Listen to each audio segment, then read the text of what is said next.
I'll also get you to do a little intro as well. Here we go.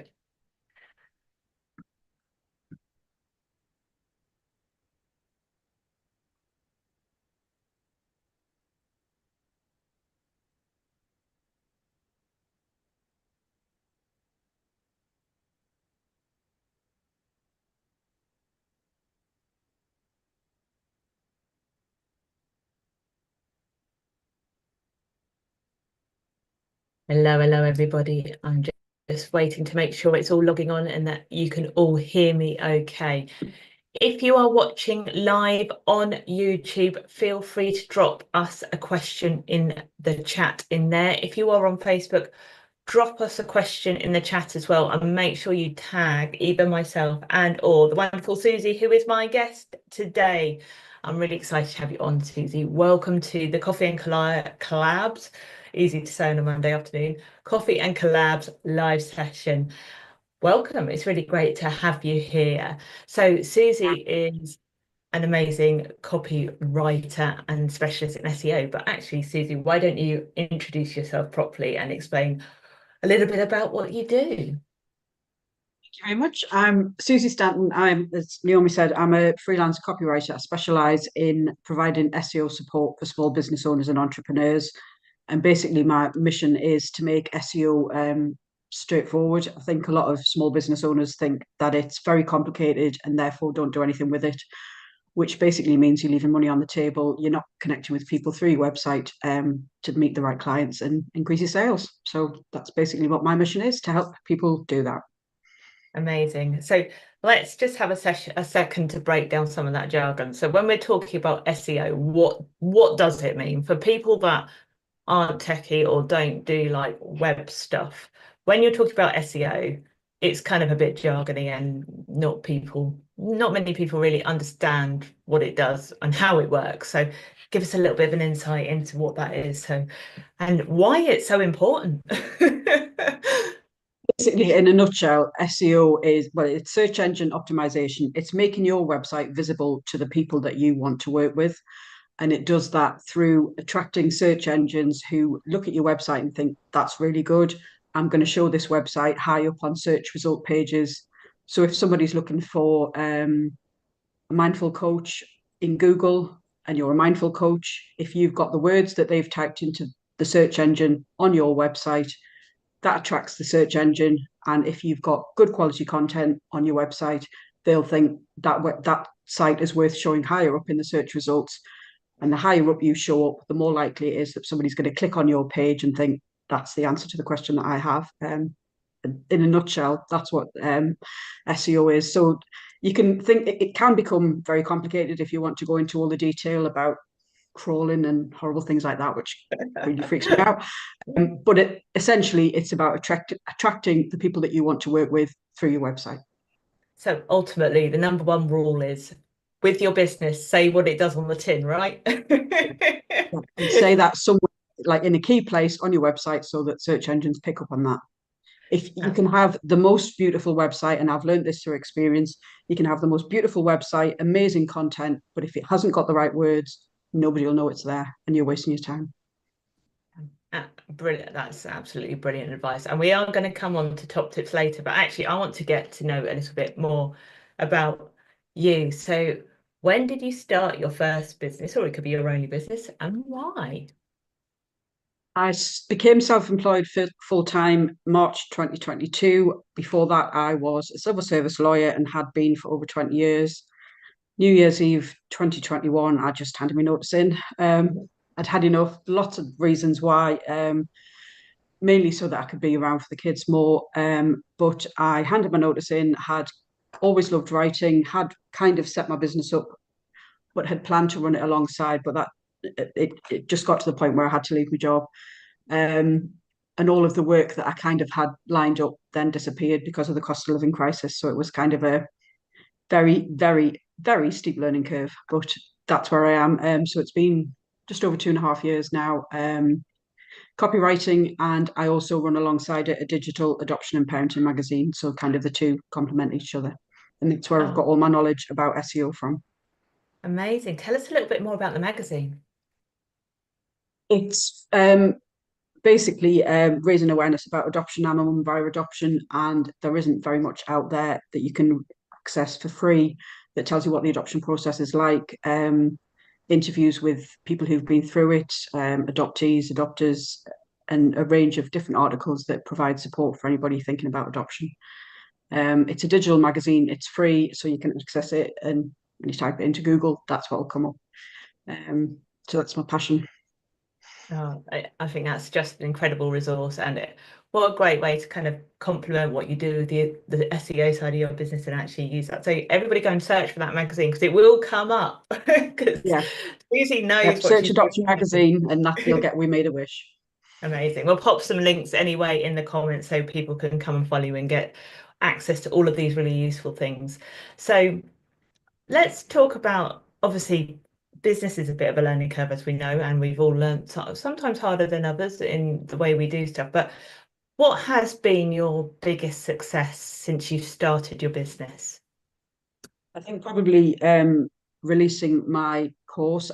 I launched it September, October time of this year. It's been in my head forever, and getting that out there and getting people to test it and see what it says on the tin. It's basically to give people the tools to be able to do their own website visibility and improve things. But really, it's been in my head for so long. And I got to the point where it's just like, just get it out there and get it done. So I think that's probably been my biggest success. Amazing. And it's such a useful course to help people get that visibility because often I think SEO and website visibility gets overshined by social media. So this is Yeah, my observation. It's not right for everybody, but certainly from what I see from my kind of overview point of view, because we think social media will get us the reach to the ideal clients quicker a lot of the time. yeah, The truth is, it probably doesn't. There is a lot. The thing with website, there is so many benefits longer term that will build your business, build that authority, and get you that visibility. So I think this course is really helpful for being able to get your visibility strategy right for your website, which is so, so vital. And particularly with likes of Google, it's such a powerful search engine. You're just giving people that searching for you the opportunity to find you ultimately. yeah. And I think a lot of people, when they think of visibility online, think of social media, as you say. And yes, there is that. But if you get locked out of your account or whatever, you've lost all of your audience. So making sure that your website foundations are key, they're in place and they're strong, gives you an extra kind of foot in the door to connect with the right people. Yeah, absolutely. And I think when you think about your own sort of buying experience, you automatically, if you've come across something on social media, a lot of people will then actually go to the website to have a bit more of a nosy Yeah, around. It is your shop window effectively. So being yeah, able to make sure that what's on your website is really clear and really easy to understand so people can go, oh, that's right for me. So this course is what's going to help people deliver that ultimately. yeah, Yeah. hopefully. Oh no, it will. It will definitely. Yeah. So we've talked a little bit about the successes, and we probably touched on this a little bit, but what has been your biggest challenge as a business owner? Because we know as in the inner sanctum of being a business owner, it's not just all sunshine and daisies. So what has been Yeah. your biggest challenge and what have you learned from that most importantly? I think for me, going from being a civil servant to a business owner, everything has been a massive learning curve. And I was very, very naive at the beginning to kind of understand what owning a business and running a business is about. So I think my biggest challenge has been learning that, and learning how to do business and how to connect with the people that I want to work with, and get myself out there. And for a long time, I kind of just sat in my office and thought, well, come on then, where's all these clients? And didn't realize you actually have to kind of connect with people. So yeah, all of that has been a really big learning curve, and it's been the hardest thing. Yeah, I think it's And I think there has been so many changes over the last few years as well. It's kind of challenged even business owners that have been in business a while, me being one of them that's kind of was a business owner before the pandemic even began and all of that sort of thing. So it's definitely, if that's not your natural skill set, it's a really, like you say, steep learning curve to learn and find the right kind of approach for you as well? I think there's so many different approaches in how you kind of get people into your world and show them how you can help them. And I think that's definitely something we all learn as we go. And I think we can often, so often we beat ourselves up that we're not succeeding because we haven't got that strategy right. But it takes time to get right. And I think Mm. particularly online, in the online space, I see this so often. And I had a brick and mortar business. So having a brick and mortar business as my first business, I expected in terms of just kind of that visibility to take time over that first year. Whereas an online business owner, we often think it's just going to happen straight away and much Well, quicker because it's much yeah, more accessible, right? So it's amazing to be able to share that. That's what you've learned, particularly because I think that's useful for other people to hear that sometimes it's not instantaneous, it does take time. And everybody's no, journey is yeah, different, right? yeah, absolutely. And I'm really impatient, and I'm kind of like, well, come on then, where's all these clients? But it takes time, and getting your foundations right is key, basically. Getting everything in place. Yeah, and I think it's also better to take your time and get the foundations right for you and find the right clients for you than getting to that point where you think I need to just take any clients because actually that doesn't work for you and it doesn't work for the clients either. So you Yeah, definitely that is I believe the right approach as well. So yeah. let's talk. So, speaking of clients, that was a nice segue. So, who are the sort of people that you help with their website and their copywriting and the SEO? Small business owners or entrepreneurs who want to improve their website visibility and don't know how to do it. Either they don't have the time to learn themselves, so they want me to do it for them, or they want to learn the skills to do it themselves. But basically, anybody, small business owners with a website who want to get it out there more and want to Brilliant. So, learn how to do that. anyone basically who's either not quite got a website or has got a website and doesn't think it's working so well, get Yeah, in touch with Suzy. Go find her. I'll pop her links in the chat so you can all find her, and she'll be able to tell you what you can do to get more visibility across the web atmosphere or whatever we call it. So when people are thinking about kind of getting more website visibility, improving that, what would be your three top tips for people? I think main one is having something called alt text in your images. So it basically means that your images are searchable. So putting your keywords when you upload an image, put your keywords in the text that's describing what your image is about. That just gives search engines another place to find you. I think if you think about how you use Google, people, certainly my daughter, this is how she does it, it looks at the images. So as if you've got your keywords in your images, those are searchable as well as the actual text in your website as well. So make sure that you've got your keyword in the text that describes what your image is about.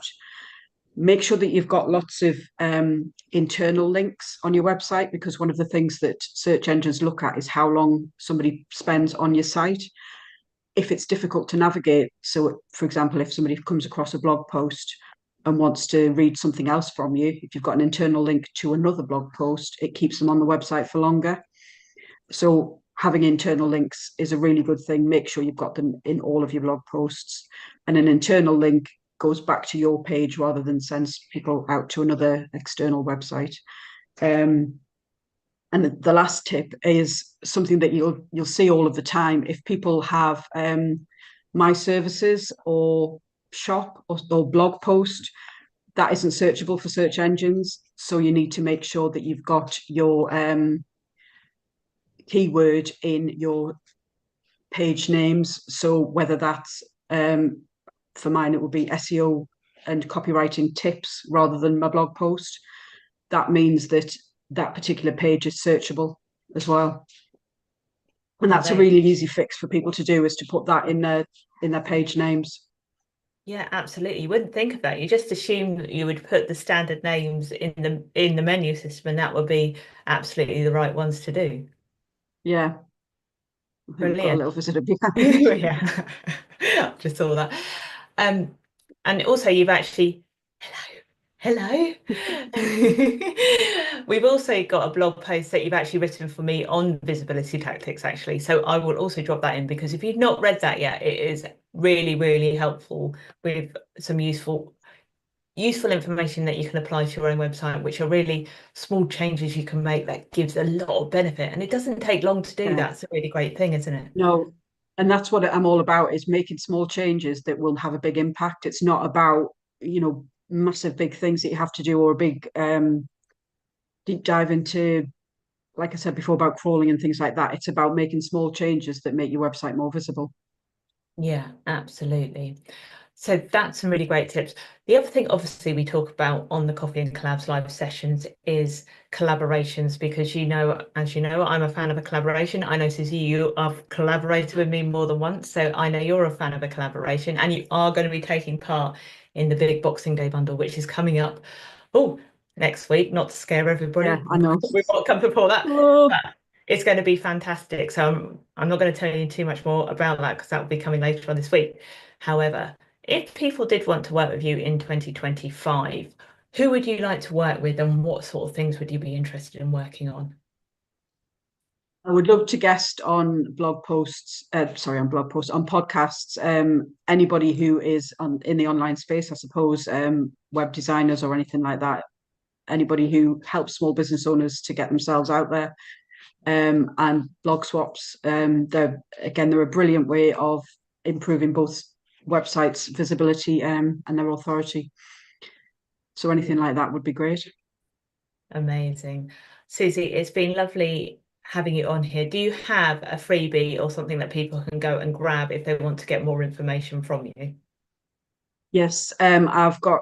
It's called Start Selling with SEO, and as the name suggests, it helps you to start selling with SEO. Just some quick tips to start improving your website visibility and getting connected with the people that will increase your sales.